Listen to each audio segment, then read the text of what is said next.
Round one. Ready, go!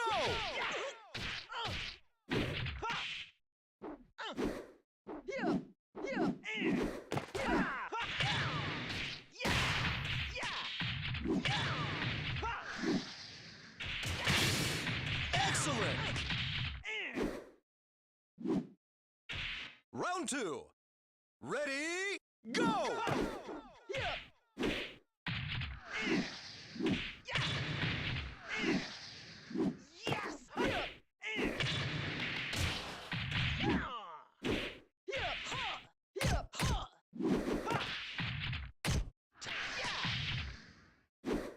Knockout! Round three. Ready, go!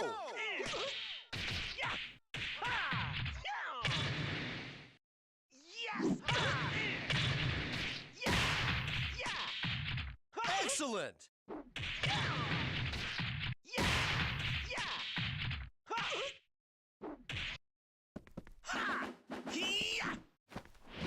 See? I thought I'm better.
Round one. Ready, go! Yeah!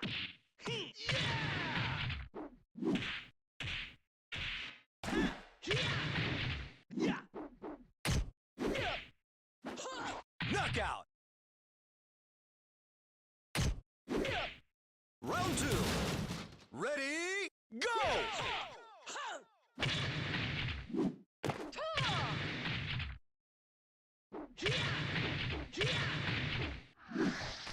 Come on! Wow. Knockout! Round three. Ready, go!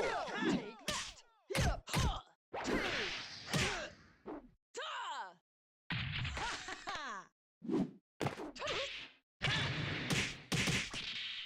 Ring out! Round four. Ready, go!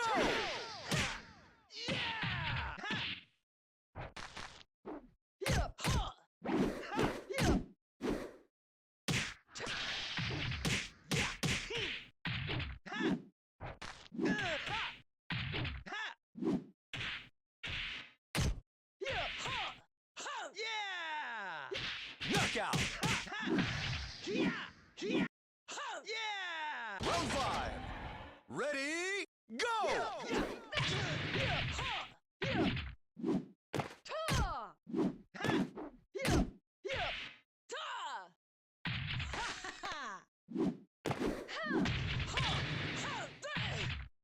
Excellent!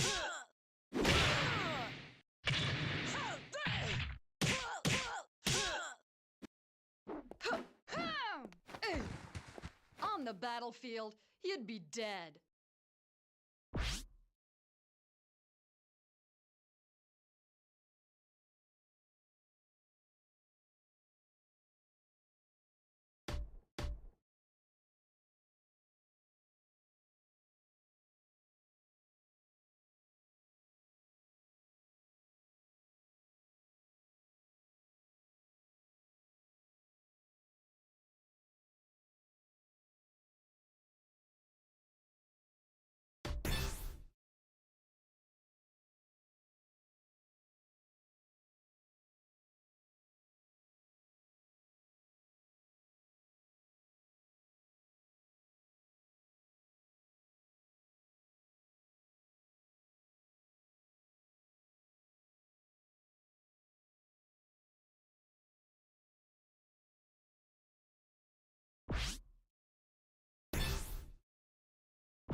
Round one. Ready, go!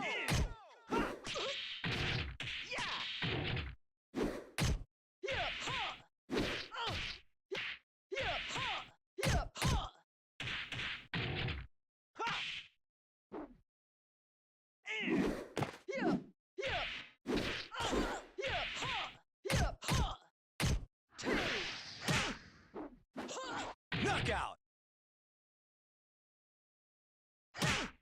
Round two. Ready, go! Wow.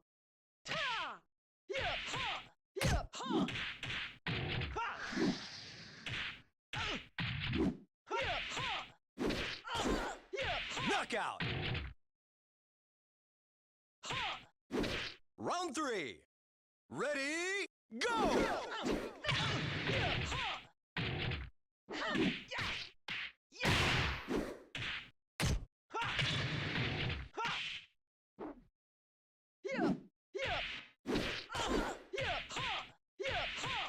Knockout!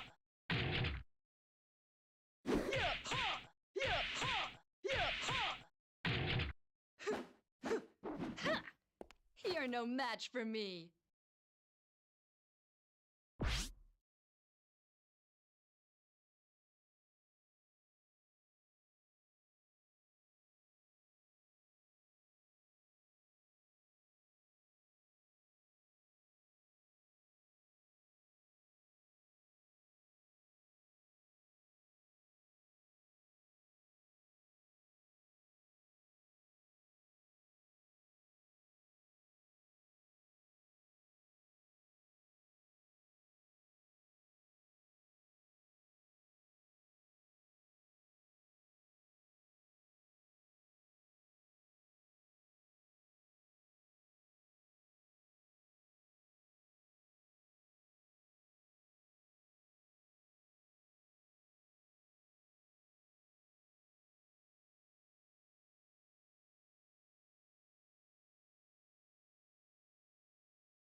Round one. Ready, go!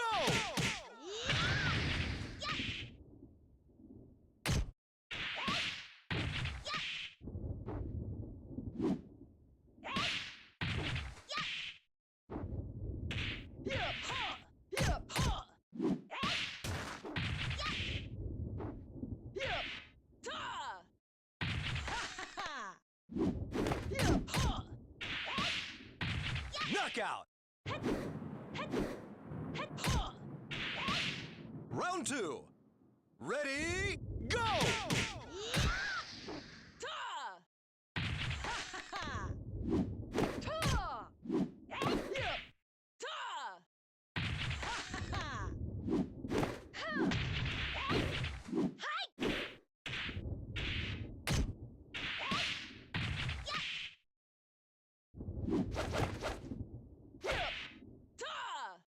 Knockout! Round three. Ready, go!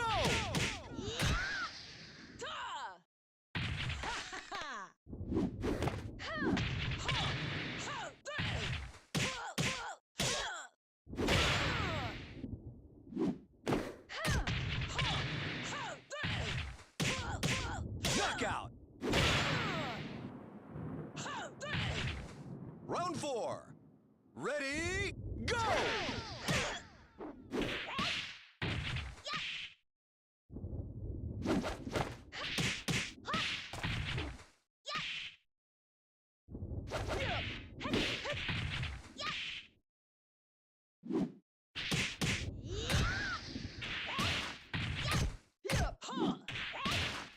Knockout! Round five. Ready, go!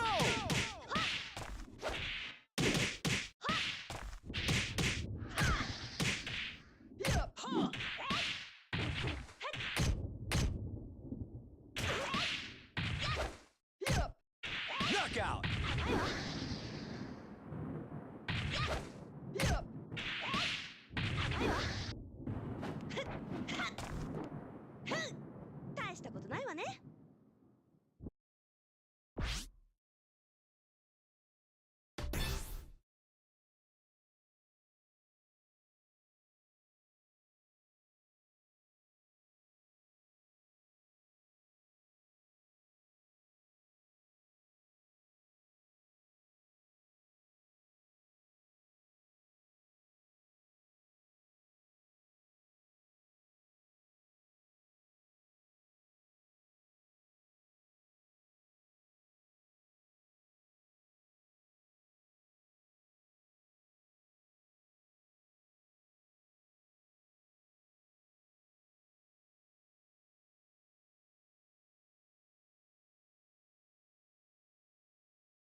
Round one. Ready, go!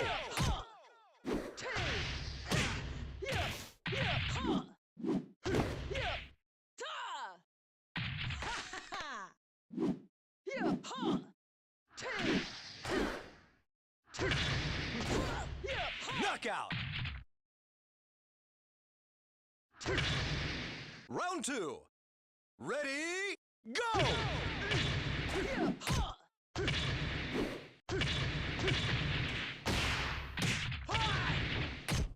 Excellent! Round 3. Ready, go!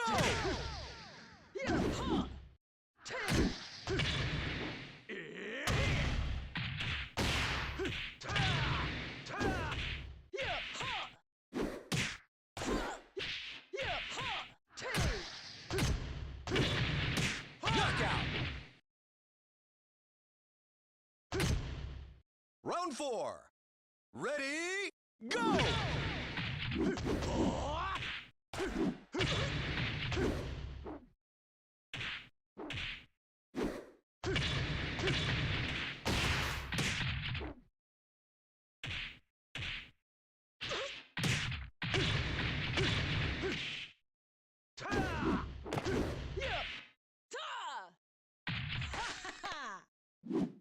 Knockout!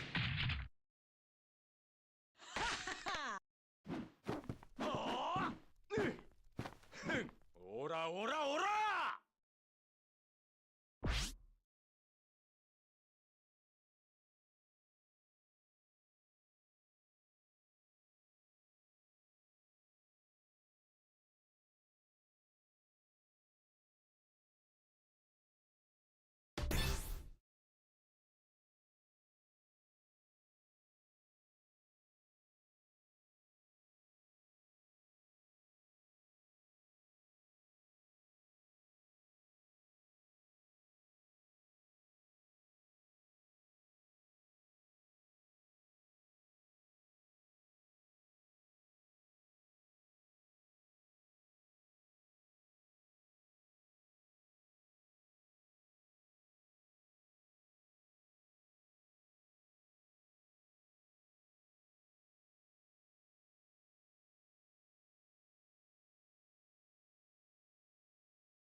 Round 1.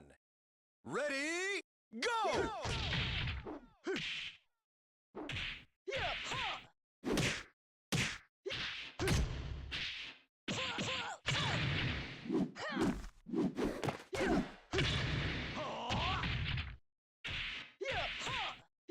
Knockout! Round 2. Ready, go!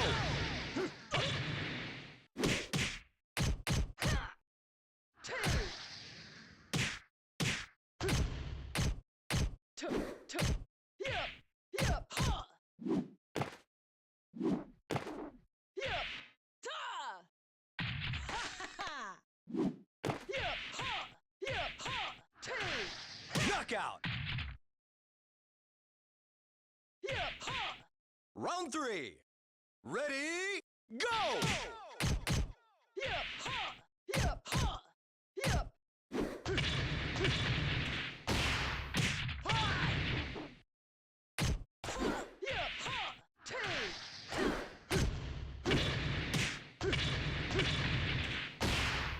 Knockout. Round 4.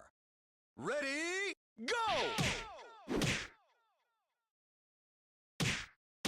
Yep, ha! Yep, ha! Yep, yep! Ta! Ha ha ha!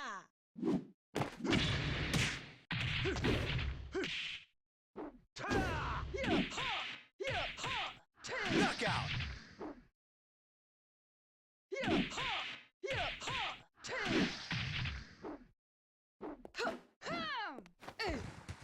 On the battlefield, he'd be dead.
Round 1.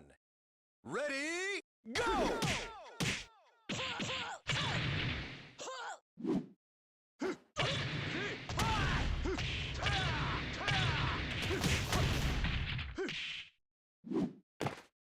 Yep, yep, ha! Yep, ha! Yep, yep!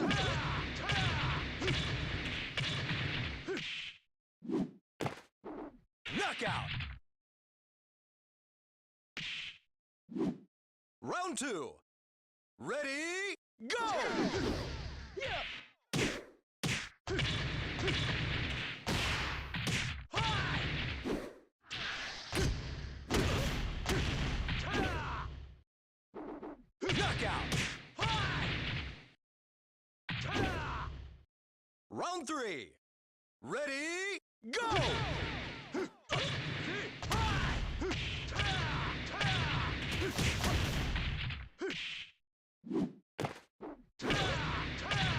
Excellent!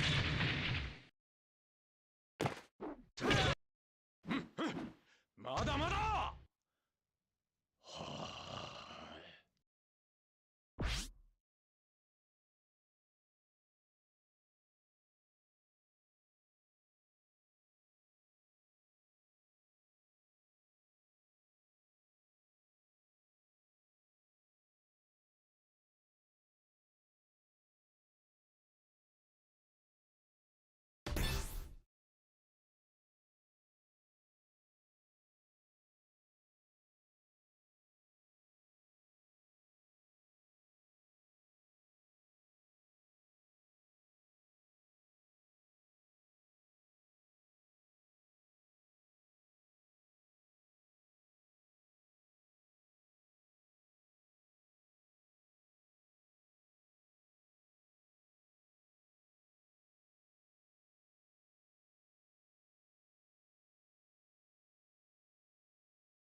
Round one.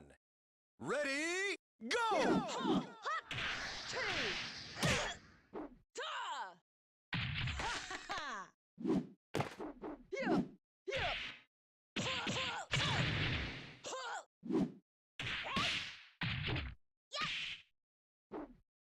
Yep! Yep! Ha! Yep! Ha! Yep! Knockout! Yep! Ha! Round two. Ready, go! Take that!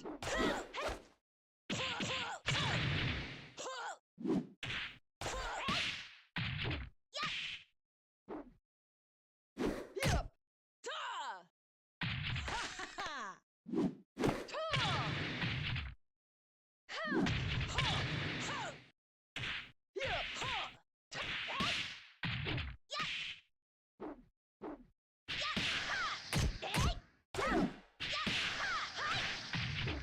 Knockout! Round three. Ready, go! Take that! Yep! Ha! Yep! Ha! Yep!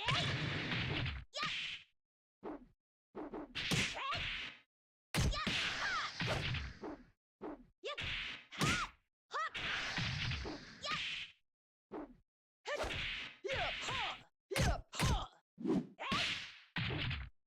Knockout! Round four. Ready, go!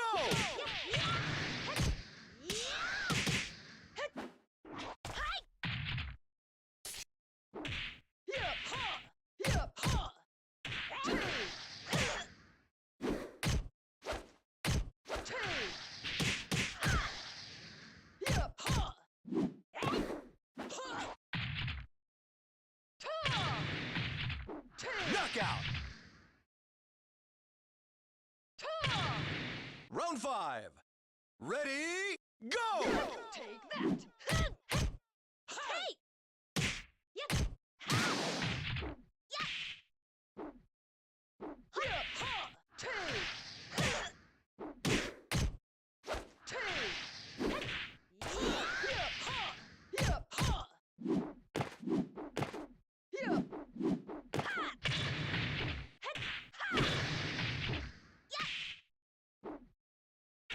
Yep!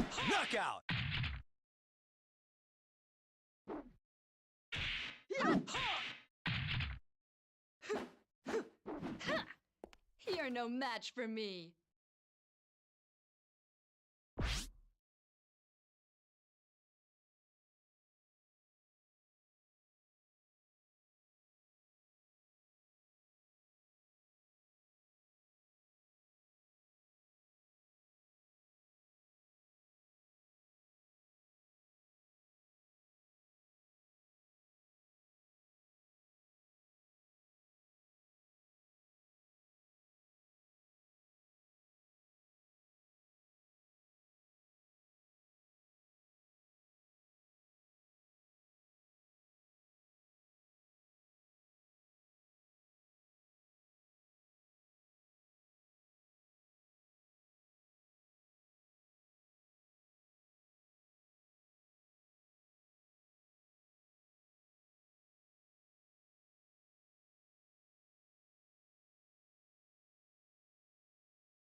Round 1. Ready, go! Take that! Take!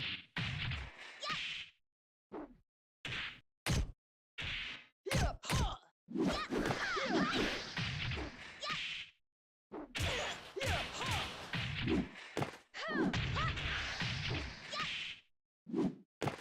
Yeah! Knockout! Round 2. Ready, go! Yeah!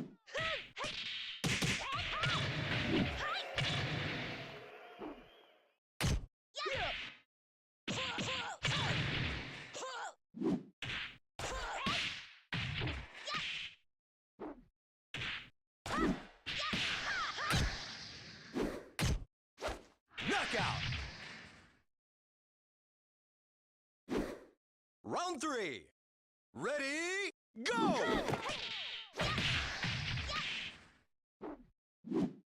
Yeah! Yeah! Yeah! Ha! Yeah! Ha! Yeah! Ha!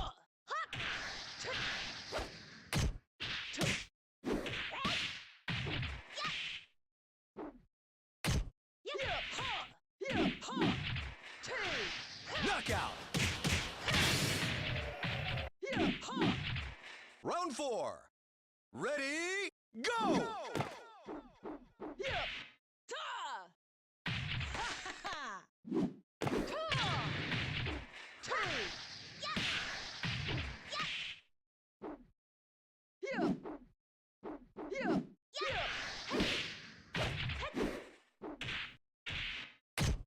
Knockout! Round 5. Ready, go! Yeah! Ha! Take! Tuh! Tuh! Yeah! Ha! Yeah! Yeah!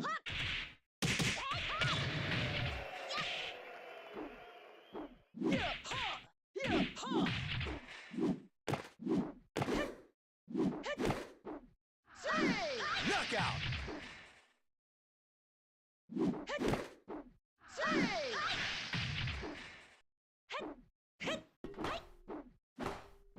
あなたにはクンフーが足りないわ。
Round 1.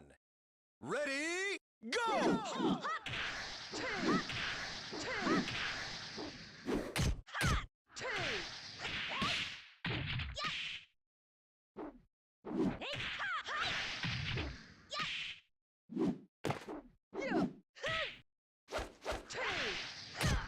Knockout! Round 2. Ready, go! Yeah.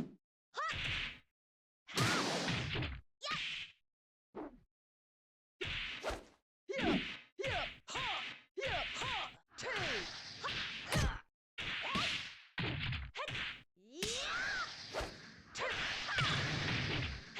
Knockout!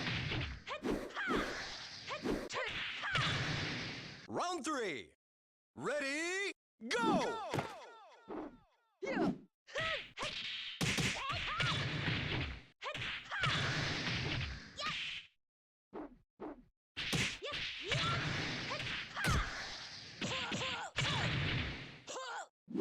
Knockout!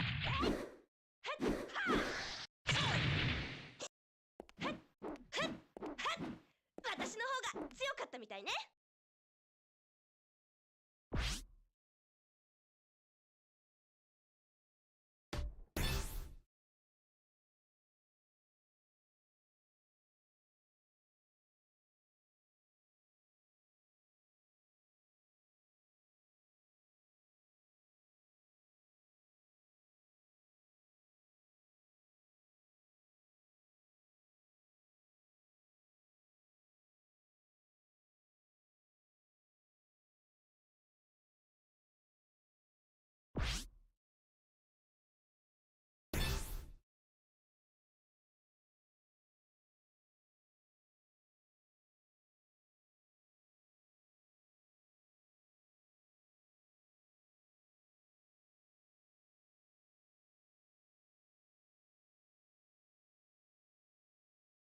Round 1. Ready, go!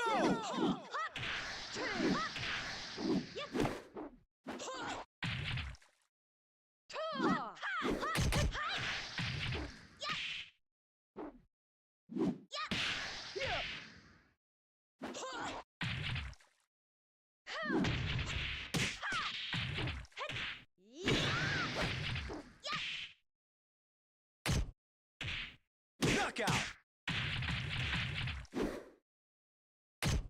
Round 2. Ready, go!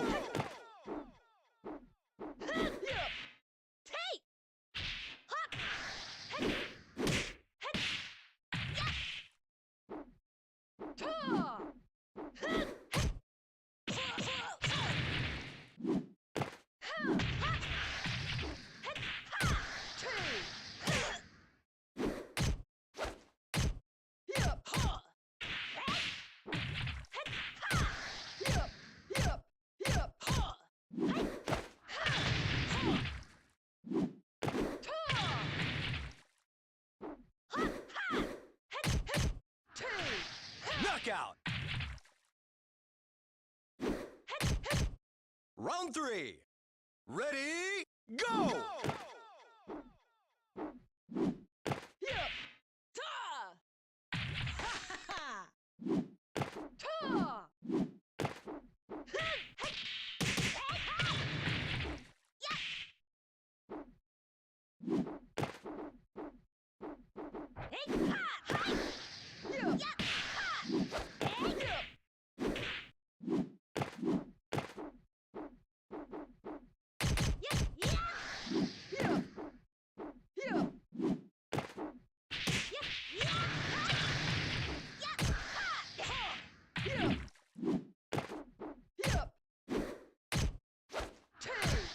Knockout!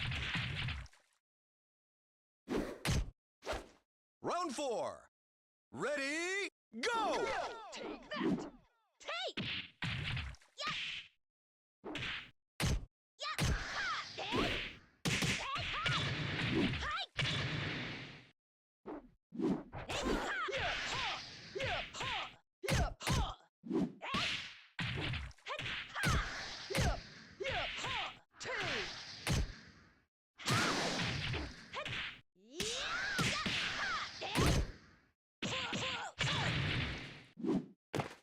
Knockout!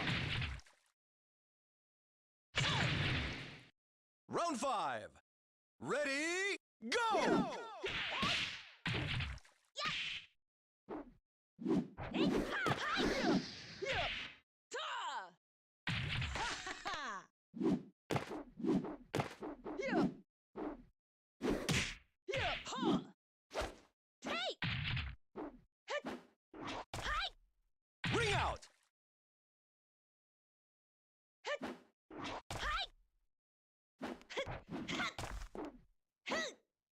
したことないわね。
Round 1.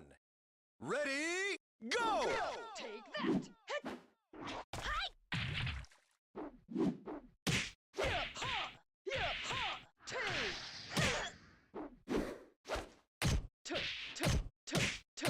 Yeah, ha! Yeah, ha! Yeah! Knockout! Round 2. Ready, go! Yeah, ha! Yeah!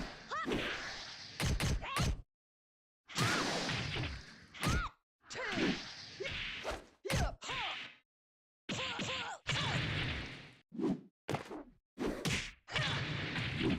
Yeah! Yeah! Yeah!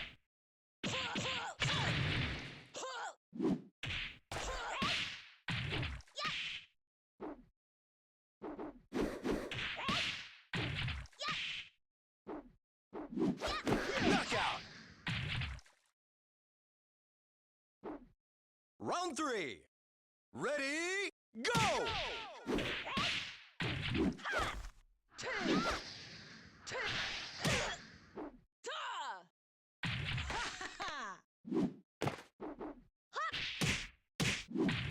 Yeah! Yeah! Yeah! Ha! Ha! Ha!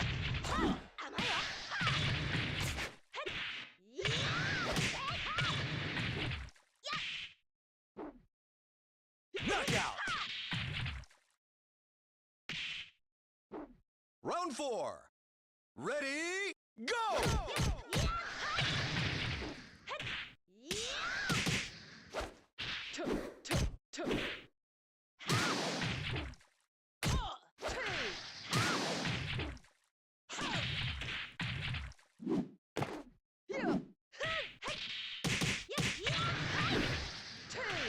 Knockout! Round 5. Ready, go!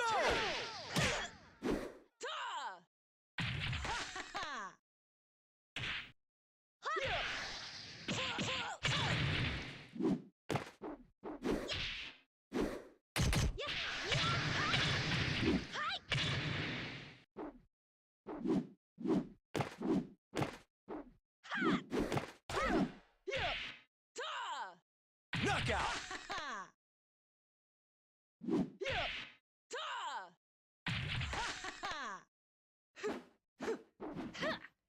You're no match for me.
Round 1.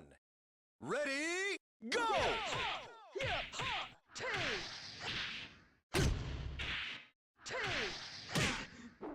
Ha, ha. Knockout! Ha, ha. Round 2. Ready, go! Yeah, yeah.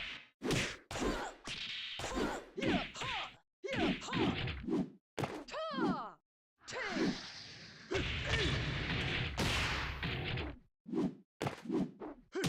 Yeah, ha, yeah, ha. Two. Yeah, yeah, ha. Knockout! Round 3. Ready, go! Take that!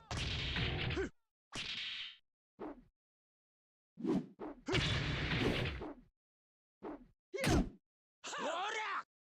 Yeah, ha, yeah, ha. Yeah, yeah. Ha. Ha. Yeah. Yeah. Knockout! Round 4. Ready, go!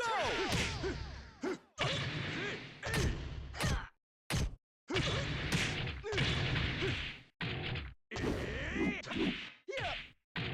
Yep. Ta. Ha ha ha. Ha. Ha. Yep. Ha. Yep. Ha. Yep. Ha. Yep. Yep. Ha. Two. Knockout! Yep. Ha. Two. Eh. On the battlefield, you'd be dead.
Round one. Ready, go! Ha! Yeah! Ha! Yeah! Ha! Ta!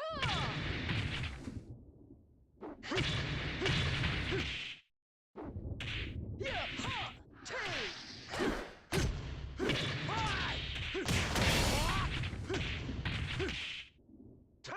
Yeah! Yeah! Yeah! Ha! Yeah! Yeah! Knockout!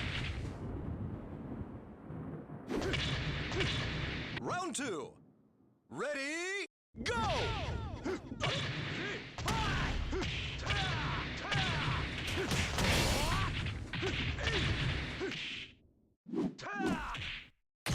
Yeah! Ha! Yeah! Ta! Ha ha ha! Ta! Knockout! Round three. Ready, go! Ha! Two! Ha! Yep! Yep! Ha! Two! Ha!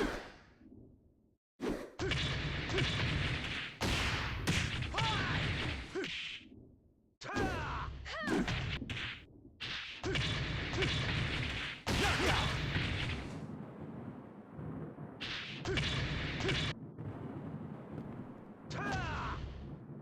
再戦したくば来い。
Digital trends, AI Shark revealed that it was reviving the Game Shark brand and that it will relaunch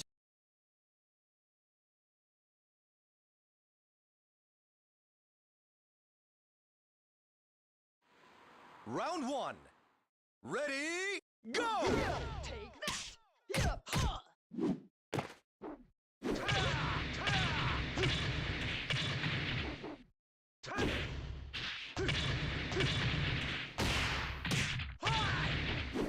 Knockout! Round two. Ready, go! Yep! Ha! Yep! Ta! Ha ha ha!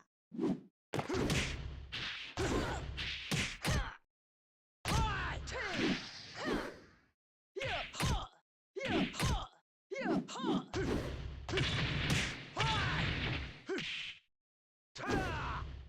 Duck out! Round 3. Ready, go! Yeah, ha! Yeah, ha! Take!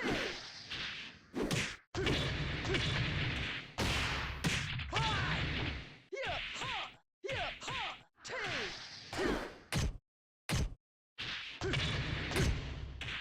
Knockout! Two. Round 4. Ready, go!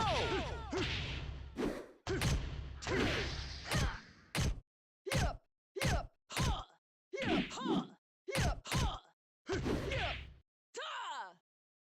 Ha ha ha!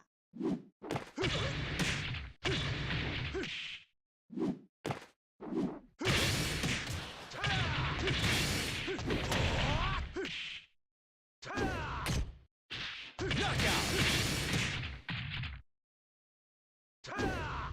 Round 5.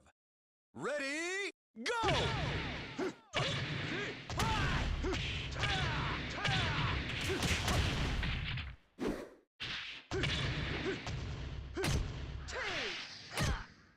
Knockout! In September 2024. The release window, according to the company, is planned to coincide with the Nintendo Switch 2. If you don't remember what GameShark is, it was a brand known for making various cheat code devices. Under this rebranding, however, AI Shark is supposed to be AI-enhanced software that is designed to aid individuals in improving their gameplay over time.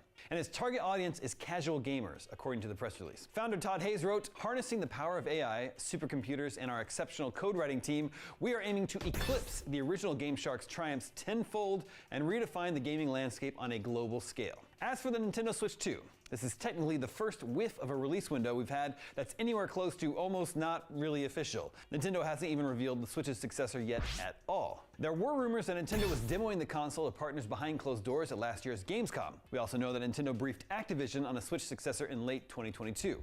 Now, since that press release was sent out, both Digital Trends and Bloomberg's Jason Schreier have reported receiving statements from Alltech Lansing, a peripheral licensing partner of Shark AI, that seem conflictingly to double down on the fall 2024 window and also claim the window is guesswork. What's likely happening here is that Alltech Lansing was making an educated guess on the Switch.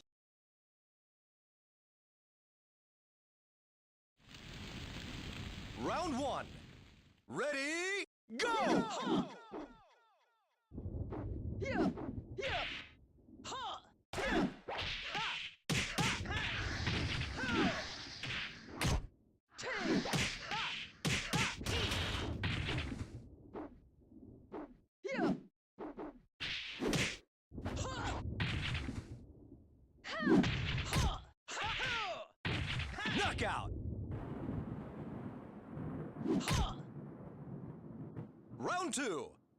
Ready, go! Take that! Ha! Yep, ha! Yep, ha! Yep, yep, ha! Take! Ha! Ha! Yeah!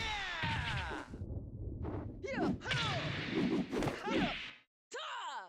Ha ha ha! Ta! Ha! Ha! Ha! Ha!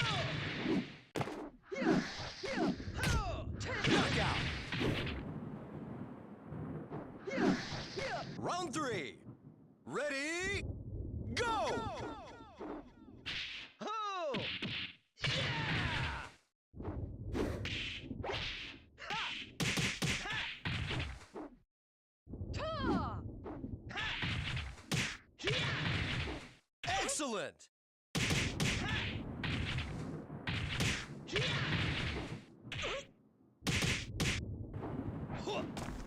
Switch 2's release based on Like you're internal moving in industry slow conversations motion. as well as analyst models. Whatever the case, we'll have to wait for Nintendo's official word to find out the real date. Speaking of leaks, an unannounced PS5 DualSense controller appeared briefly on Best Buy Canada's website. The listing, spotted by Reset-era user Azedro3, is for an $89.99 Canadian PlayStation 5 V2 DualSense wireless controller in white. While the controller appears to have the same dimensions as the existing model, it has what's described as an exceptional 12-hour battery life on a full charge, which supports long gaming sessions. Best Buy's website published a number of images of this new DualSense 2, which you can see here. If true, this would make for a significant upgrade to the existing DualSense, which offers a roughly 6-hour battery life depending on the game played. Elsewhere, a DualSense charging station is said to be included, offering easy click-in charging. Sony has yet to announce such a controller, but IGN has asked the company for comment. I would absolutely pick one up, because I have to charge my current DualSense almost every day. And finally, IGN's review of Prince of Persia: The Lost Crown went up today, and we liked it a lot. It got an 8 out of 10 because the 2D Metroidvania format suits Prince of Persia very well. However, there's one odd detail that stuck out. One of the game's minor NPCs will be voiced by a text-to-speech program at launch, seemingly because some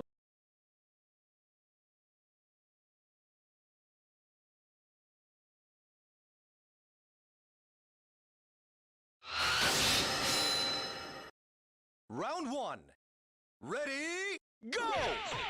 Yep, ha! Yep, ha! Yep, ha! Yep, two!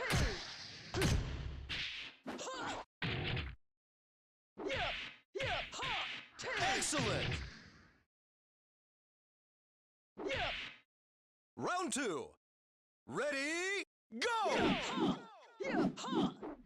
Yep! Yep, ha! Yep, ha! Yep, ha! Yep, two!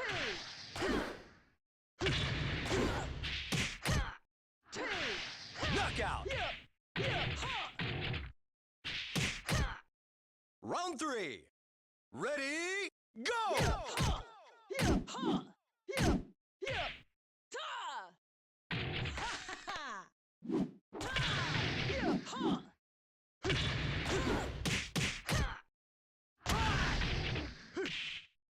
Ta! Yep, ha! Yep, ha! Knockout! Yep, ha! What's up, everybody? Shine beyond the place of its beginning. Now, the character in question does not seem to be credited On with a the voice actor in the battlefield, game's you'd credits, be despite, dead. as far as IGN can tell, every other voice character appearing there with a named human credit. None of the other characters in the game sound like AI. All in all, it's a very weird situation. This character only has a handful of lines, and some of Prince of Persia's actors voice multiple characters, so it seems that it would have been easy enough to cast a voice actor to do these as well. IGN reached out to production studio Side UK, which is credited as having handled the game's voice work, for comment and received the following. Side London provides casting, production management, voice direction, voice recording, and post-production in Prince of Persia: The Lost Crown, for which we work with a talented cast of professional actors. As a production company, we did not have visibility of any other voice design plans, TTS or otherwise, Ubisoft had for the game. So, Side UK didn't put the AI speech in, which leaves Ubisoft the culprit. Ubisoft, in fact, confirmed it was their doing, but the explanation the developer gave is also bizarre. Quote, during the development process of a game, some teams use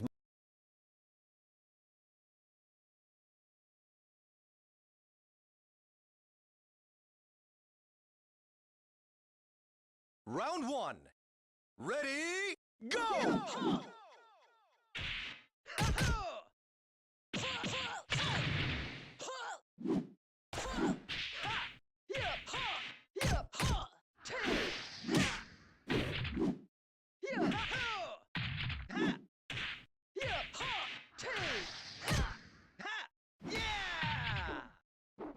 Knockout!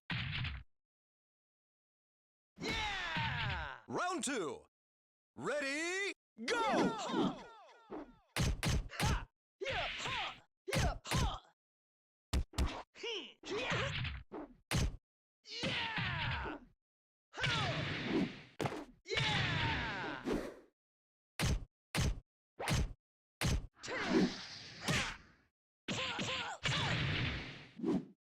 Yep, yep, ha! Yep, ha! Knockout! Round 3. Ready, go!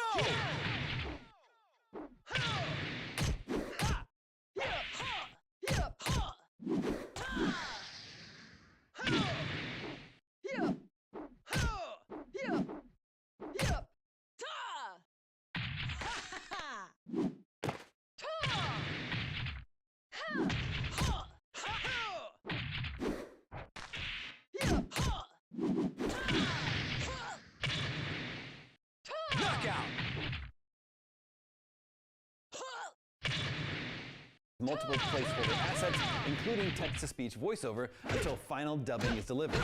The English version of these 8 Wow, lines of text it was for this character were ridiculous. not properly implemented, but will be swapped out and updated with an upcoming patch. Prince of Persia: The Lost Crown is fully voice overed in English, French, Spanish, German, and Farsi with more than 12,000 lines in total. So it could have been a silly mistake that Ubisoft simply forgot to swap out the placeholder AI speech with the final voice actor version, but the whole scenario gets weirder when you look at the credits. This character doesn't have an English voice listed at all, despite apparently having cast and credited humans for all other voiced languages. Additionally, while the game has a day one patch noted in a guide sent out to reviewers, this voice won't be fixed in that. Ubisoft told us to expect late January or early February. Ubisoft did not provide an answer when we asked why this character, Calyx, wasn't listed in the credits, and we followed up with Side UK to ask if the company recorded any English voice lines for Calyx to begin with, but have yet to receive a response.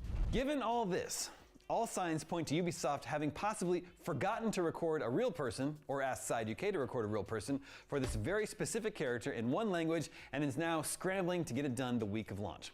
I'm hoping it was an actual mistake and that Ubisoft did intend for this character to be voiced by a human. I would not care for it at all if Ubisoft intentionally shipped a game with AI voice characters, although I realize that is a reality we're probably getting close to. And that is your Daily Fix for Thursday, January 11th. Now that you're caught up on the news, watch our review of Prince of Persia. I'm Damon Hatfield, and for all your gaming news, stay tuned to IGN. Hey guys, Metal Jesus here. Now, it has been a great time to be an Atari fan because, well, in addition to the Atari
할 말이 없네.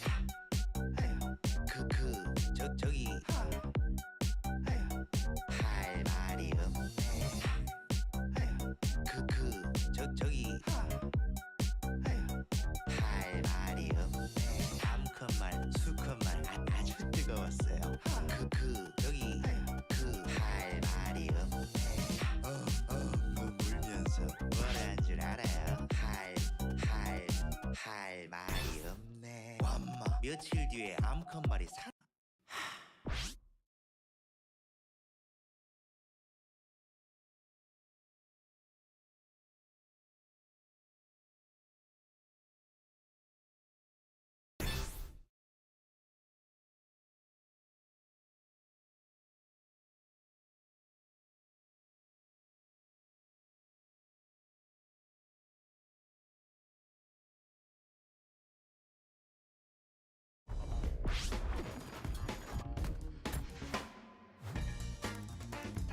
Eon aimed to make playing, capturing, and hosting LAN parties easier than ever for the original Xbox with the XB-HD, a neat little video adapter that takes the component output from the Xbox, convert it to HDMI with dual HDMI options for captures, multiple displays, or whatever, and give you a 4-system link connection without needing an extra network switch.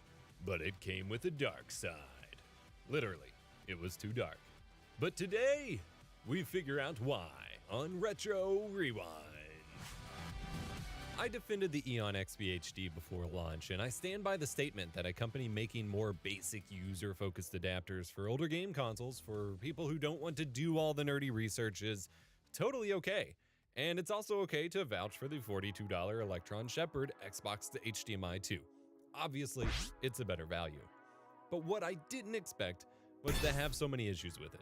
At first, I was having issues getting my Xbox's output to 480p, and there's the whole 1.6 revision issue. And then I was quite disappointed that there was no sort of scaler or line doubler in place for 480i. Round 1. Ready, go!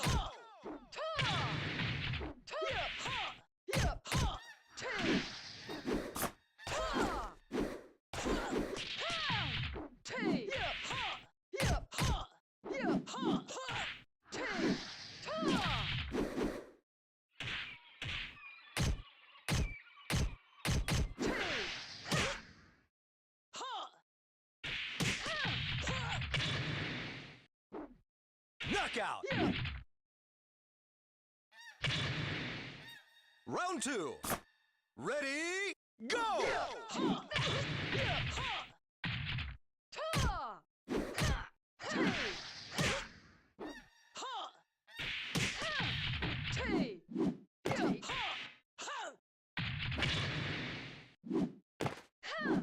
Knockout! Round 3. Ready, go! Take that!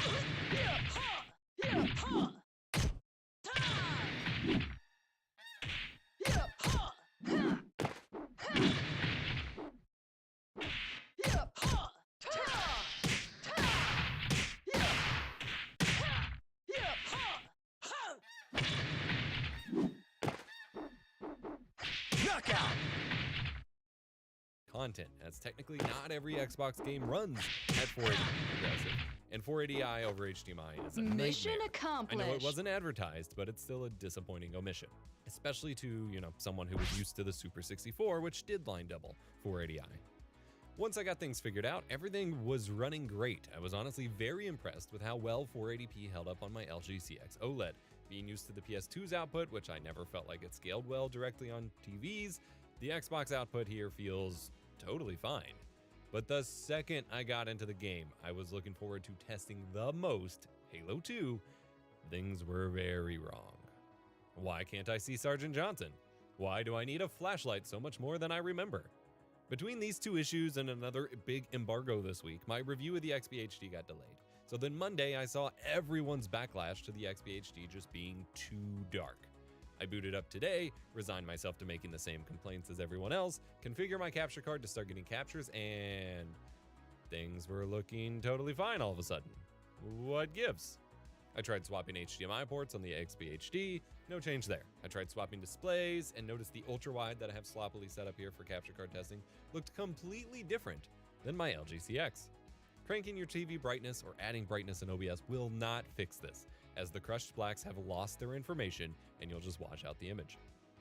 But fear not, I have found the problem, I think. It's not a power problem, a video amplifier problem. It's not because of the HDMI splitter, though it is impressive that all of this can be powered from the Xbox without a power cable. It's the classic RGB partial or limited versus full range issue. I have a whole video breaking this down in application to captures in OBS here to learn more, but in summary, digital video signals can operate in two modes, limited or partial and full. Used to, limited was called legal range because it's all that was allowed over analog connectors. Limited shows an RGB color range of 16 to 235, with black at 16 and white at 235, while full range starts black at 0 and pure white at 255. Typically, a black of 0 wouldn't be enough information to keep an analog video signal powered for broadcast, and a white at 255 could actually blow out CRT TV sets, hence legal range. In the digital world, full RGB range works fine with modern TVs and PC monitors and allows for more color information, but that's still typically only used for PCs to output to monitors. Game consoles, Blu-ray players, TV signals, etc. all still default to limited range and tend to work best there. Well, from what I can tell, the Eon XBHD runs in the full RGB range. Ultimately, this wouldn't be a problem, but I don't think it's communicating that to devices on the other end, and that's resulting in some displays and capture cards reading it as a limited and it being too dark. In OBS, go to Video Capture Device Properties, scroll down to Color Range, and choose Full. Default should auto-detect it, but it seems to be defaulting to limited on every card I've tested. Since it's still a standard definition signal, I'd choose Rec 601 for accurate colors, and XRGB if your capture card supports that for cleaner scaling.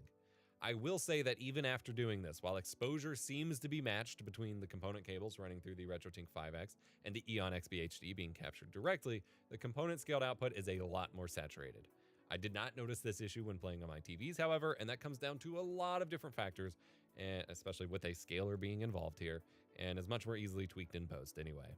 On your display, however, that's another issue entirely. The ultra-wide I was originally testing on, I can't even find the option for this whatsoever. Thankfully, it's interpreting things correctly, perhaps due to being a PC monitor and thus expecting full range. Anyway, on my LG CX OLED, I have to go to Settings, All Settings, Picture Mode Settings, Picture Options, then change black level from Auto to High. Despite the Russian nesting doll of settings to find it, that's the toggle. On your display, it might be labeled as RGB full versus limited or partial, or it might be black level, it might be something else, or you might be unlucky and not have the option at all. That's still the problem here, is that this does appear to be a flaw with the XBHD that shouldn't have made it into production. I don't know what goes into the manufacturing of a component to HDMI converter to know what choice that could have been made differently, what that was, but I know it's not a universal problem with these kinds of adapters, though I do have to play a bit of a song and dance with my RetroTink 5X and my capture cards, swapping the RGB ranges back and forth to land on the correct combination from time to time. By the way, just because you set your capture device to full in OBS does not mean you should set OBS itself to record that way in advanced settings. My full video on that explains why. It could be that they're sending limited range flagged as full or full range flagged as limited in confusing displays. I'm not really sure. Ultimately, it doesn't matter which your system is outputting. If you have a mismatch between what your system outputs and what your display or capture device is configured to accept, you will have issues like this. It's pretty common in the streaming space. Otherwise, the adapter seems fine. Like I said, the overall image quality seems stellar. I'm not detecting. But yeah, so that's why I'm not out at a Portland session today. And I kind of feel bad because we actually have 2 out-of-towners who came into town today for this weekend for the tournament. Round 1. Ready, go! I might invite them to Seattle to with me. Nice SUV and I think it might be in one of the areas.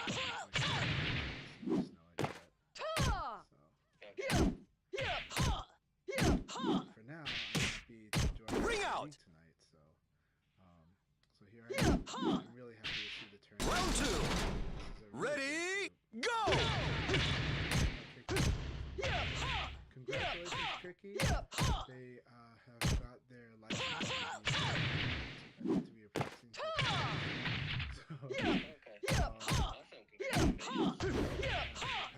Knockout! After braving what they braved through. Round 3. Ready, go!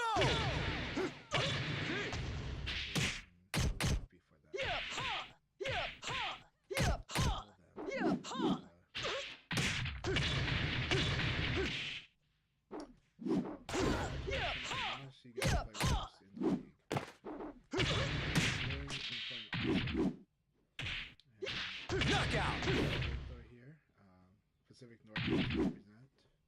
Round 4. Ready, go!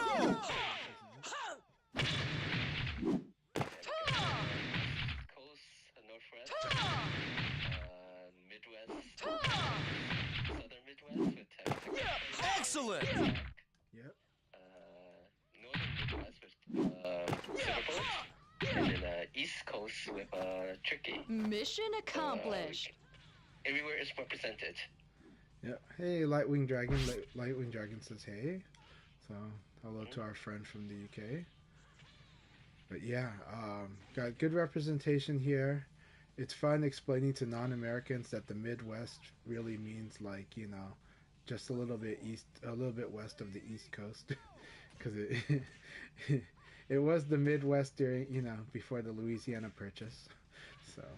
That's still pretty middle. Yeah. If you look at St. Louis, you're pretty okay. Like you're pretty middle. You're pretty middle, but you're still on the eastern half of the country. So, Any added input lately? we're work just going to split as far in as I half. can tell, It's which Mountain would be Time great for Zone LAN and party tournaments or make Central streaming Time setups Zone. more convenient. And the Ethernet config seems to work fine, though my capacity not for Mountain going all Time, out which testing is it the is pretty Western. limited right now. Which is The big tournament setup that I wanted. As mentioned, the formats that come out of your Xbox natively are passed through, which means it can pass through 480i, 480p, and there's a surprising amount of games on the Xbox that support Lightwingdragon tonight. 720p. The ones that are going to be kicking butt will be Bannock, and pretty sure Tricky will be kicking butt tonight. So, but it's going to be a lot of fun, lots and lots of fun. Blurring and I are going to give it our all, and I think everybody in here is giving it their all, and every single person's on a very hard path to mastery. Alright, so preferably we would like to have an even number of players, so if we could get at least one more person to show up, that'd be awesome. If not, I'll go put myself as a bystander just to make sure that we won't have any chance of the freezing bug to happen. I haven't seen it happen in a while, but since Sega hasn't actually confirmed it's been fixed, so we've been seeing the advertisements on and off. But let's not tempt fate, right? Yeah, so I'll just make sure that the league actually goes once well and make it an even number. Yeah, once bitten, twice shy of full screen. Yeah, we've been 4 times now. So. Yeah, it's like we got, it's going from cold snap to frostbite, so. Yeah. And then we don't want anyone to incidentally get banned either because of it, like unable to participate in room matches. Still one of the funniest things about this game's penalty system. That it can penalize you from room matches instead of, say, ranked mode. It's an interesting choice. I'm still pretty much 100% confused of how this patch 1.50 has been rolled out. Like, you think they would give at least more communication, at least, right? Since they did release something, but it seems like more. Yeah. We don't expect too much communication from Sega. What we expect is, their guys like talking at the cafeteria on lunch break and go, oh wait, no, who told the community? Did anyone tell the community that like it's been fixed yet? I thought you did. I think it's something like that. So, Aoki's like looking. It's like, why is everyone looking at me? So, they're just busy focusing on the game. We're gonna begin now. Right, good luck. Let me go put myself as a spectator. So it's definitely 8 numbers, so no one will accidentally cause the freeze bug. At least the one that we are aware of. Alright, good luck, have fun. Good luck, have fun. Alright, so much fun. Oh, I've got messages now. What messages do I got? Let's see. Alright, here we go. Now, I'm expecting Vanek or Tricky to win this league. I'll do my best. We'll see. Weck, good to see you. I am glad to see Weck playing VF. Gonna be fun watching them play all the games. I think Dead or Alive, Tekken 8, Virtua Fighter.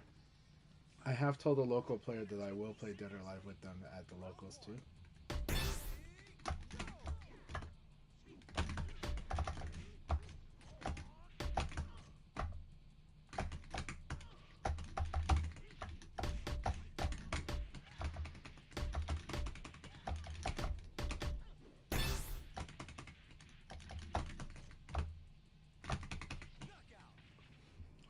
Playing very cautious, picking our moves. Want to see how he's going to play this. Here we go.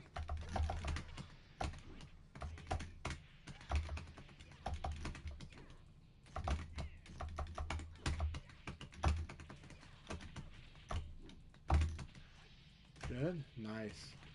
Very nice. That's a good punish.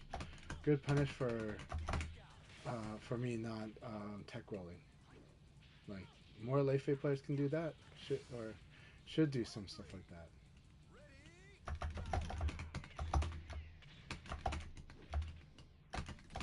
I've been having trouble with that all day.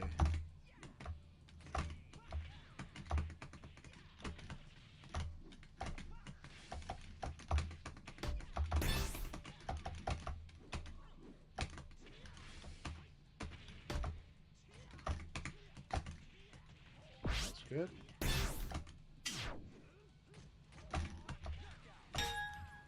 Good game, Weck. Thank you very much for the battle.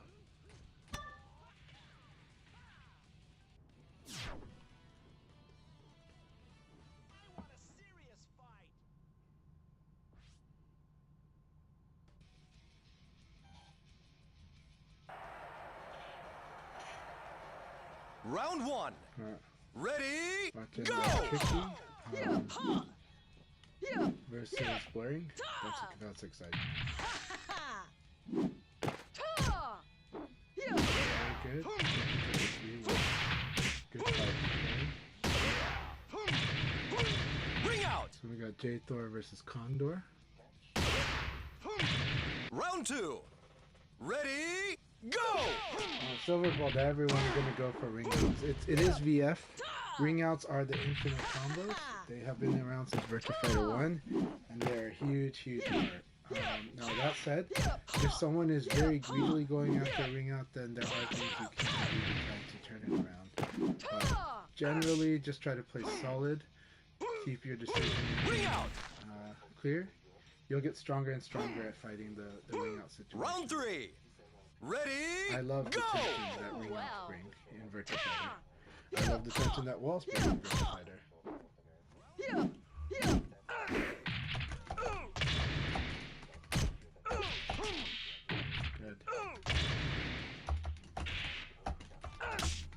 Good. Yes, Arya?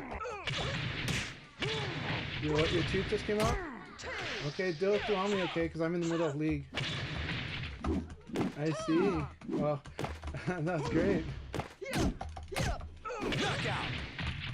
Alright, so this situation, because I hit you, this kick is very fast. So attacking with a standing attack is... To be strong is beautiful.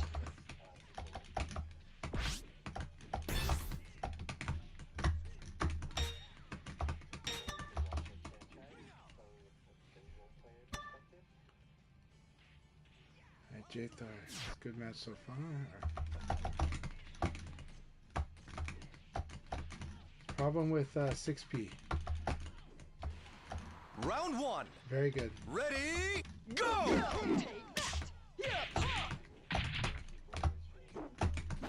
That was the guaranteed situation I was supposed to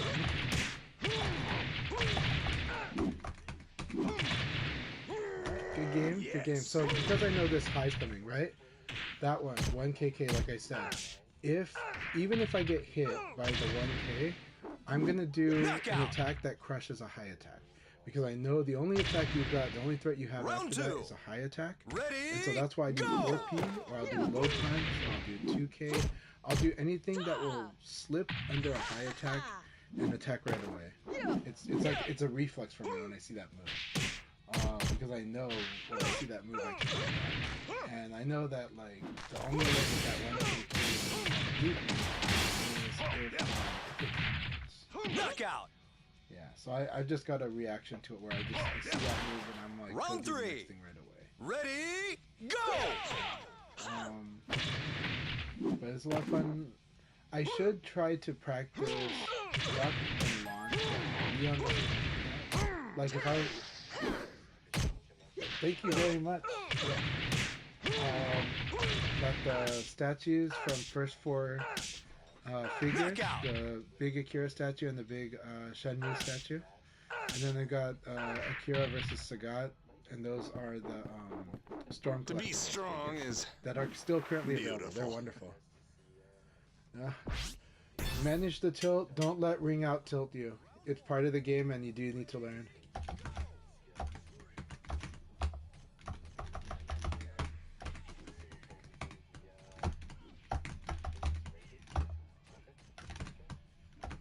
Okay, it's interesting lag there.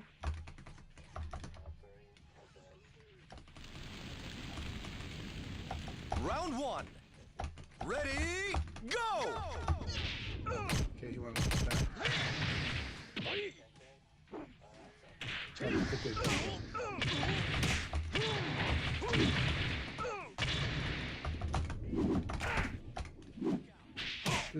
So we're getting interesting lag spikes in the match with Crazy Drunk today.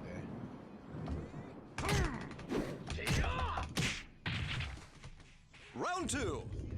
Ready, go! That's good to know.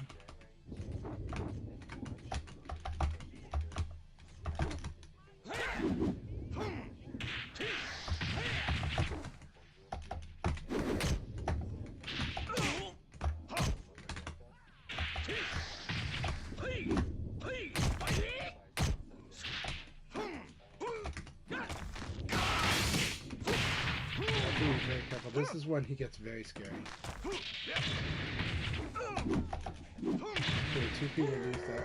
yes. Knockout. Yes. I was hoping to Round like three. beat this and Ready, it. go! But that's really big, so. Really? I guess it's that's well.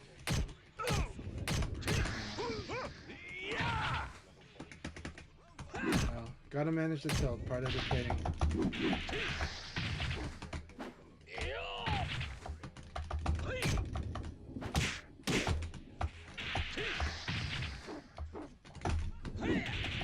Knockout!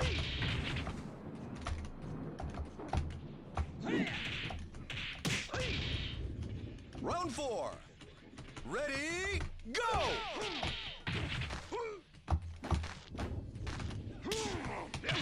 Really good delay games. So he's doing 6 PP, 6 PP.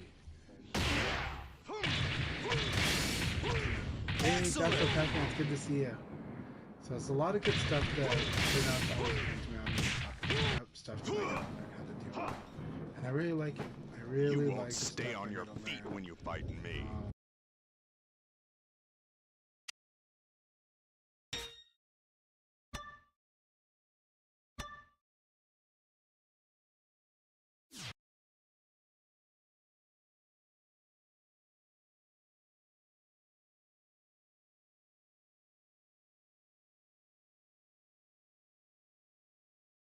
Round 1.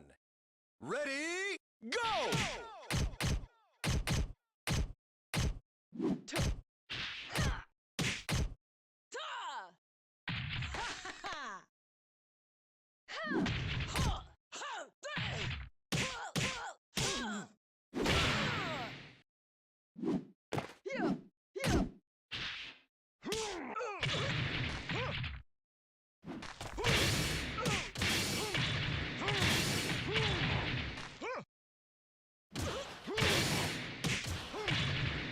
Knockout!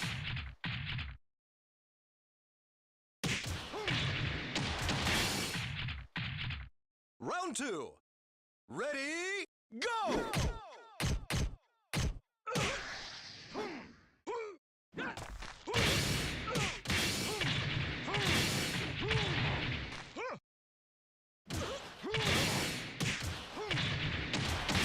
Excellent!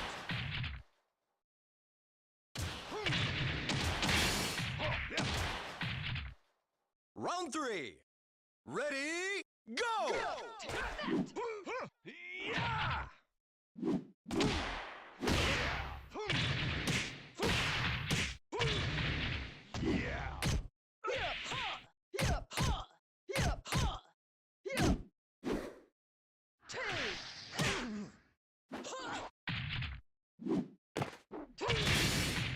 Knockout!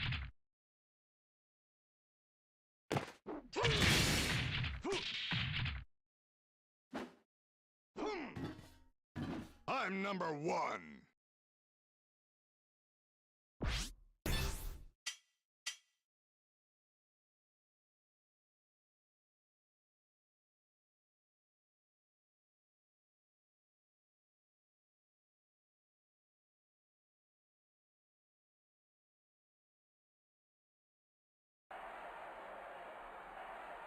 Round 1. Ready, go! Which is really awesome to see. You can pass through the eye, but it's going to cause some issues on a lot of setups, so that's why it's recommended to not enable that in the Xbox dashboard. Not really worth it. But getting 720p out of some of these games and run through my TV and my capture card and stuff, like, it looks pretty good. Like, I would be convinced that it was running on the 360. So that part is pretty nice. Like, when it's working well, I really dig it. But it's nearly $200 for some extra features that not everyone would use, and those people would be better suited buying the Xbox to HDMI instead. Or if you can hunt down some official component cables for a reasonable price and a scaler, that too. Round 2. I paid nearly $200 for Ready, my official Xbox go! AV component cables, so there's that. Avoid third-party component cables, as they often seem worse than just S-video composite cables, but the Xbox to Wii component adapter works with third-party Wii component cables just fine, and that works great. I had originally planned a more grander scale video for this, but at this point I feel like identifying the problem and providing a solution is the best path forward. I think there's a market for the XBHD, and I'm not one such person. Yes, I have bought HDMI mods for nearly every console I care about, including the Make Megahertz Xbox HDMI mod, but they're all sitting in a pile in their boxes, probably waiting a few more years for me to get around to shipping them off to a modder or trying the soldering myself again. These adapters are really convenient, especially for just taking an Xbox to someone's house and setting up a network. I just wish this one was a fair bit cheaper given its $42 competition. Check the video in the description to learn more about the RGB full versus limited range issues, or check this playlist to listen to my new Liminal Musings series about life and philosophy and stuff, classic gameplay comment and stuff. Remember to be kind, rewind. Knockout!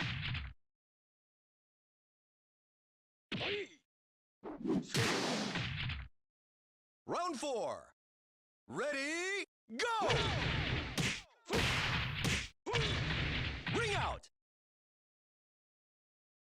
A vintage guitar. It was custom made. Round for my 5. mother. Okay. Ready, Memes. go! It was in arcade comedies. Really? Cool. Well, yeah, it was our gang for years until it went on television, then it was the Little Rascals. Correct. And this was your mom's guitar? Yes. It's a one-of-a-kind Gibson. Sure this ain't a Peggy?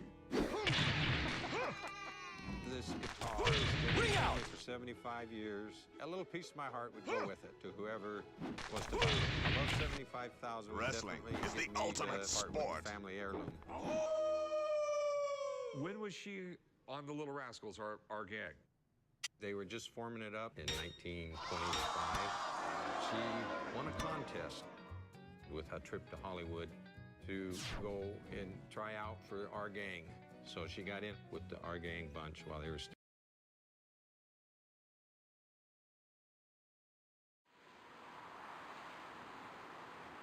Round 1. Ready, go!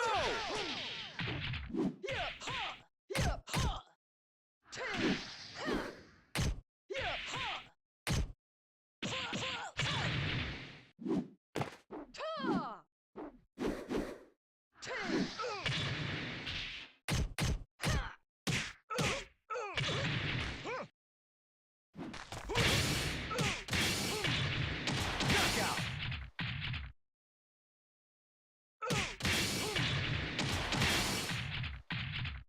Round 2. Ready, go! Yeah!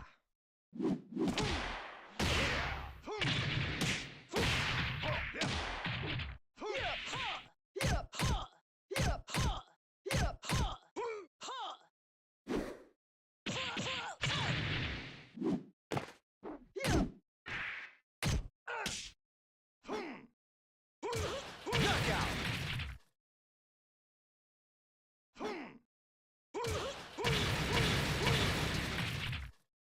Round 3. Ready, go!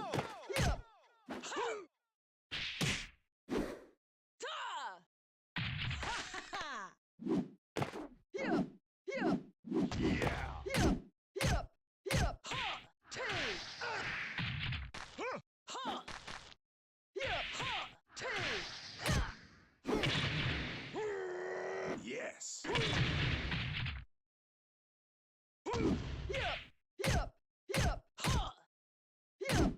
Knockout!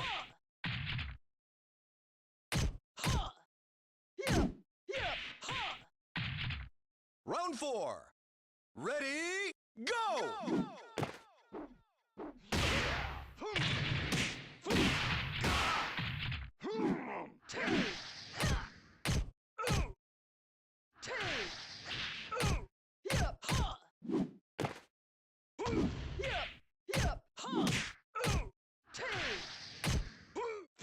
Burning hammer! Knockout!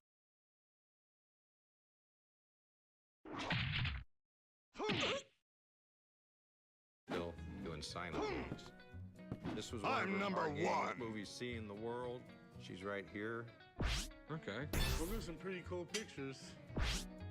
Our Gang was one of the longest-running film series in history. It appealed to people of all ages, even though it featured kids. Funny enough, to get the kids to remember their lines, the director used a trick. He would explain the scenes as carefully as he could, and then he would film the kids as they play-acted their lines. So do you have any pictures with her, with the guitar? Yes. Round one. Here's Ready, where she starts playing go! the guitar. When she got too old to be in our game, she started doing stage, singing, dancing. She wanted a guitar to do her act. She went to Gibson. It was probably the first super jumbo that Gibson made. Really? Okay. Knockout! She's bigger than she is. So do you know what year she bought the guitar? We have had people look at this in Round two. 1938. Ready, Literally, go! Gibson guitars, even from the beginning when the company was called Gibson Mandolins, they used the best woods, the best construction. You don't see a lot of pre-war Gibsons anymore, you just don't. Most of the ones bought were bought by professional musicians, and they beat them to death. Yeah, so they started arriving in the case pretty much. I mean, it looks in absolutely great shape. You rarely see 75-year-old guitars because ones besides Gibsons would fall apart. All right, so is this supposed to be your mom right here? Yes. Okay. So what do you want to do? Knockout! I'm looking for a value of $75,000. Okay. A pre-war Round three. is Ready, a rare find. go! I mean, I paid as high as $90,000 for a Gibson in here. And if this is a real 1938 Gibson Super Jumbo, it could be worth $8 million. Mind if I call somebody and say, look at it? Very good. I am going to go get someone a jingle. I'll be back. Okay. Old Gibsons from the 1930s can be incredibly valuable. And guitars owned by certain celebrities can be close to priceless. Knockout! But since we're talking Peggy Eames and not Elvis Presley, I don't know how to price this. We have a really early Gibson, built in 1938. Ready, Wow. go! Early one. Well, it's a 38 Bring out! jumbo. It's the first year that they made these. And it came to be one of Gibson's most famous guitars. Everybody has played and recorded with You won't stay Super on your Jumbo, feet when you're Neil fighting Young, me. LaHoo. So to have a first-year production, that's a big deal. The 38 Super Jumbo is one of the most iconic sounding guitars there are. It was loud. It had a really nice mellow low end to it. They even make a reissue of the 38 the first year because it's such a significant guitar. Round one. Ready, go!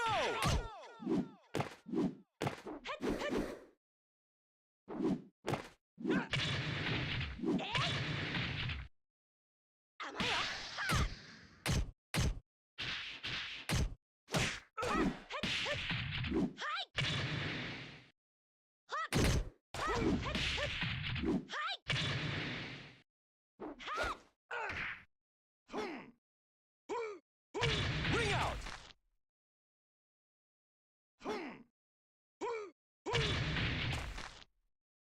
Round two. Ready, go!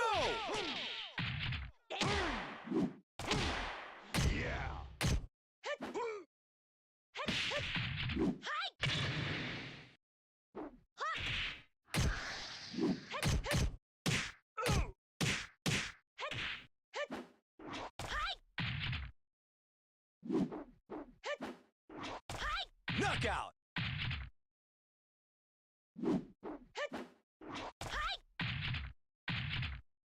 Round three.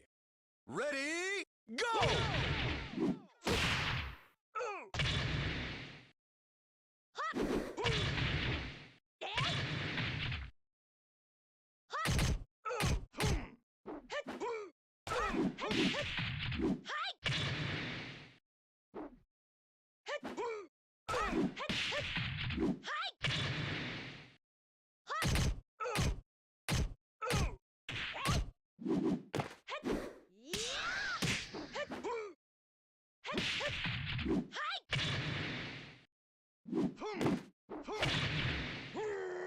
Yes. Knockout! Yes. Round four. Ready, go!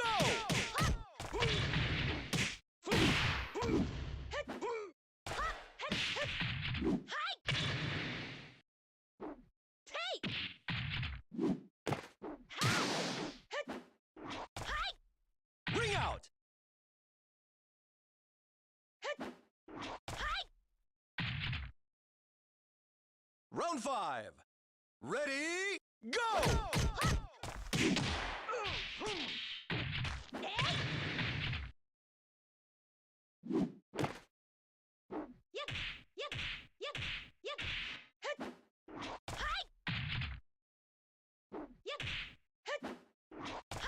Knockout!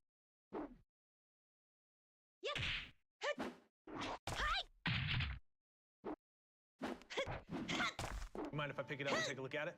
Go ahead. Cool. Back looks in good shape. It's all rosewood. No cracks on the back. There's a nice piece of maple. It looks like maybe on the neck there. You got maybe one crack right here. The biggest thing is if there is a number on the inside. Round 1. Ready, go!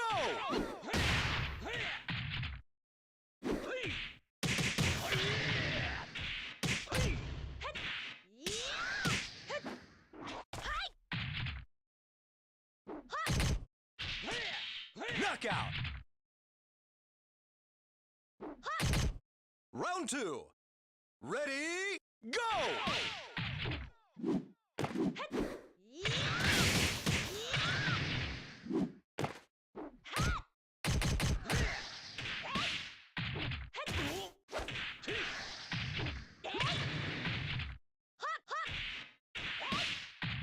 Knockout! Round 3. Ready, go!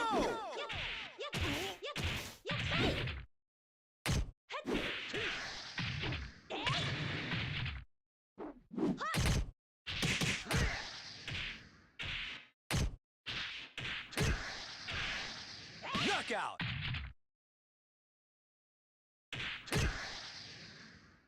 Round 4. Ready, go!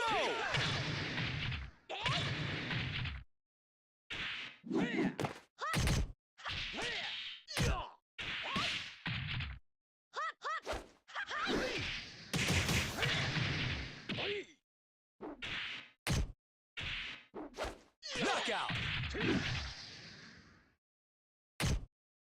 Round 5. Ready, go!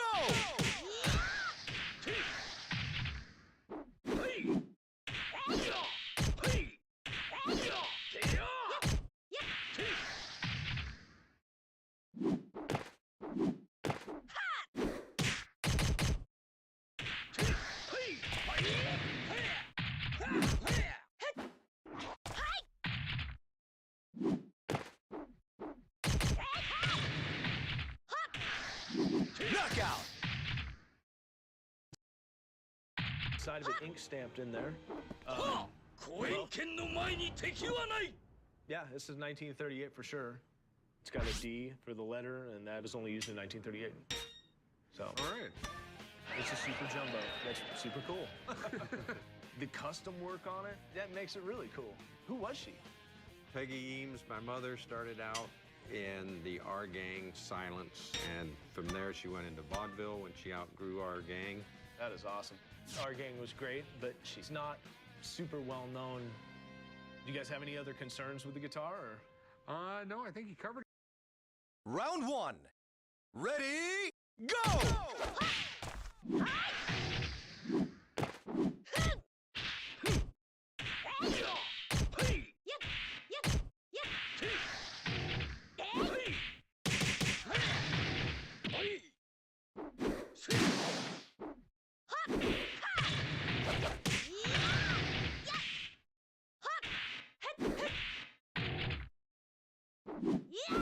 Knockout! Round 2. Ready, go!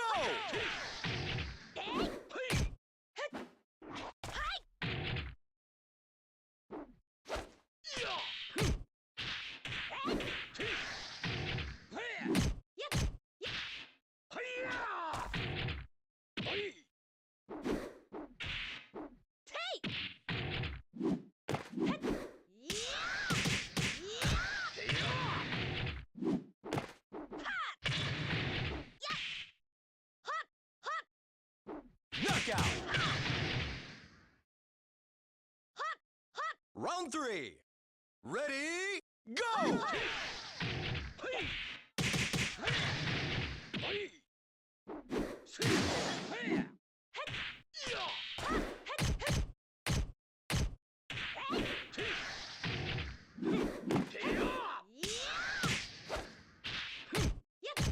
Knockout!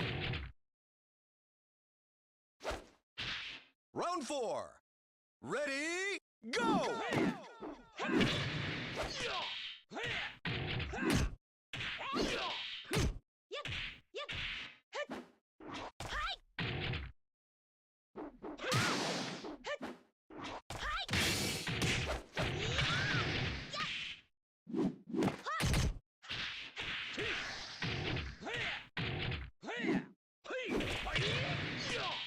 Knockout! What's it worth? Well, without that custom work on it, Congrats. See you on Monday. First job, fantastic. Let's talk pay slips. doors closing. Remember, in this condition, this is probably a $40,000 guitar. The custom stuff on it takes it into a different realm. So you have a first-year guitar with custom stuff on it. This. Round 1. Ready, go!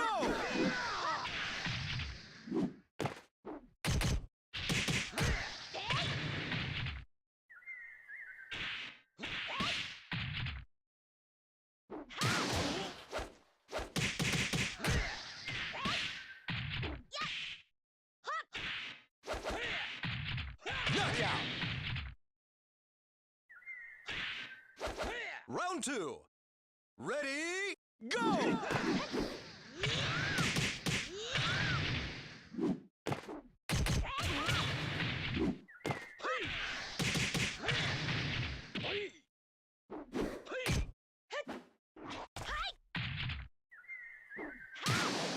Knockout!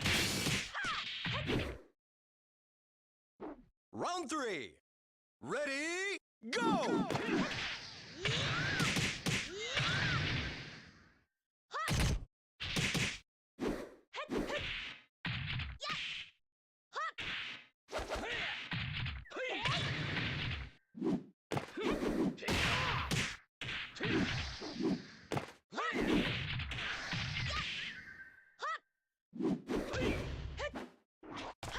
Knockout!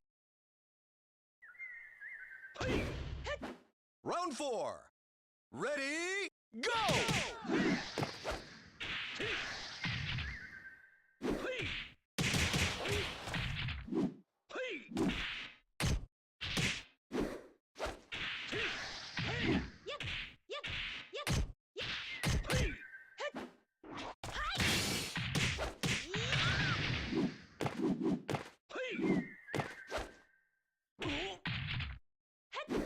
Knockout!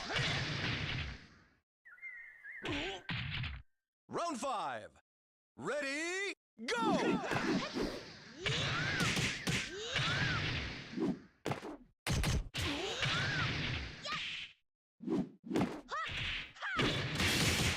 Excellent!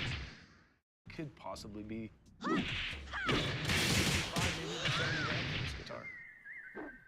Yeah, okay, it's a little lower than I'm anticipating. Getting almost double what a stock one is pretty good. Yeah. Thanks for calling me in on this one. This one's rad. Hey, thanks, man. You know, a 38, this is only the second one of these I've ever seen in my life. It was really cool to get to hold one in my hands, not just looking at it on the pages of a book. An amazing instrument.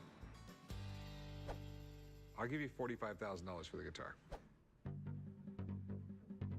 Well, my intention was that the money would be used as a down payment on like a getaway cottage, call it Peggy's Cabin. My asking price, $75, is really where I still want to stay on it. There's very few people in the world who have enough money to spend on a stock 1938 guitar. You bump that up to the few guys who buy the custom ones, it can take me years to sell something like this. That's what I can do. I mean, I will go $45,000. If you were the end collector, is it of interest to you? That's just it. I'm not the end collector. 65 would probably move me on it. I'll go 47. I assume all the risk after that, you know what I mean? I think I'll haul it around a little bit longer. Okay. If you change your mind, I'm here. Okay, I appreciate that. There's a lot more involved here than money. The family heirloom part of it is real strong. Maybe during a family gathering once a year, Peggy's cabin, and it'd be like a memorial. Can I help you? Yes, I have some magic prototype cards. I think they might be of value.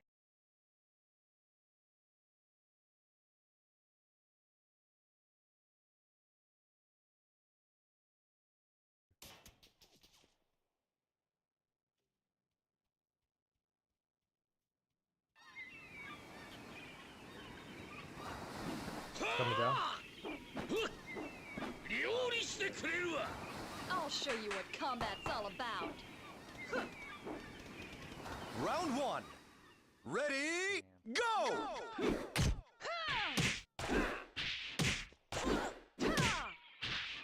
Coming down.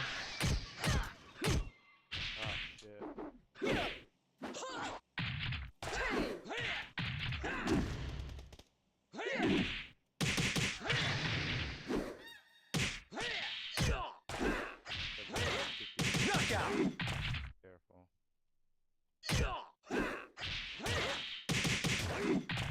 Round two.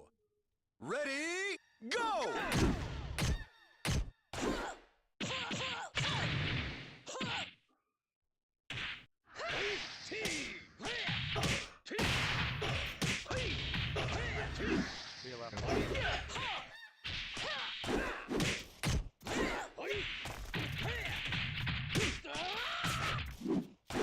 Knockout!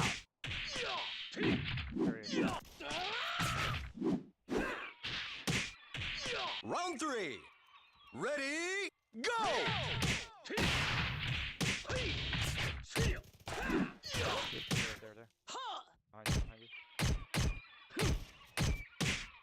There he is. Oh, fuck. He almost jumped. This is my time.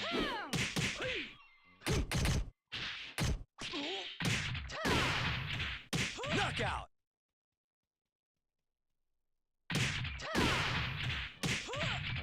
Round four.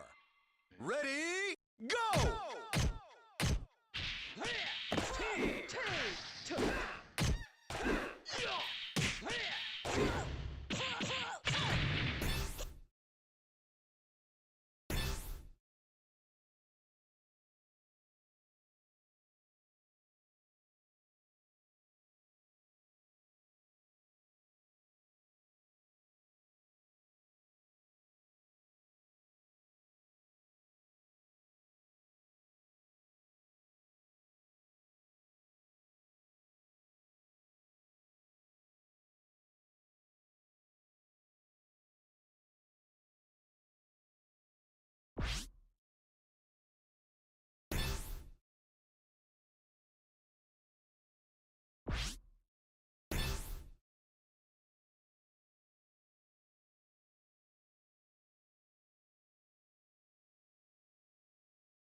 You. Everybody loves magic. Oh, this is the other kind of magic. Yeah. Magic the Gathering cards. Hold on a second. Gotta fill it right here. Magic the Gathering's a role-playing card game that was developed in the 90s. It's pretty cool to look at the prototypes next to the finished cards. For example, fire-breathing creature. This is a little baby blowing fire. But no, when the card came out, it was much cooler. It was a dragon breathing fire. I'm here at the pawn shop today to try to sell some magic prototype cards. These magic cards actually come from my uncle. He's a huge collector, and we found them in a box of his. These magic cards are special because they're the only prototypes available. These are unique to the set and to the game itself. I'm looking to get as close to 25,000 as possible. This is awesome. What was really cool about Magic the Gathering at the time, I believe it was the first card game that was meant to play and collect. What would happen, you know, when these came out is you would have your deck, I would have my deck, and we would battle each other. The game has evolved through time, but over 20 million people around the world play Magic. I mean, it is the most successful role-playing card game out there. So I see a lot of good stuff here. We have a unicorn summon, and over here we have the unicorn. Pretty cool. Ints, which looks like it turned into the iron root tree. I didn't realize you had so many of them here. Yeah, I have quite a few. So, what are you looking to do with these? I'm looking to sell just the prototypes. Okay, how much are you looking for? 25,000. So here's the deal. You could easily have $25,000 here. You could have $200,000 here. I really just don't know. Trading card games are very collectible, and Magic the Gathering is the most expensive trading card game there is. This game has cards that are worth, you know, $100,000 in it. I just don't know what this is worth, so this is something I would like to get checked out by my expert. So what I think I'm gonna do is grab your number from you. I'm gonna need a couple days to see if I can set up a meeting with someone who actually knows about these. Then from there, we can talk about a price. What do you think? Okay, yeah, that could work. Sounds good. I'll meet you over there.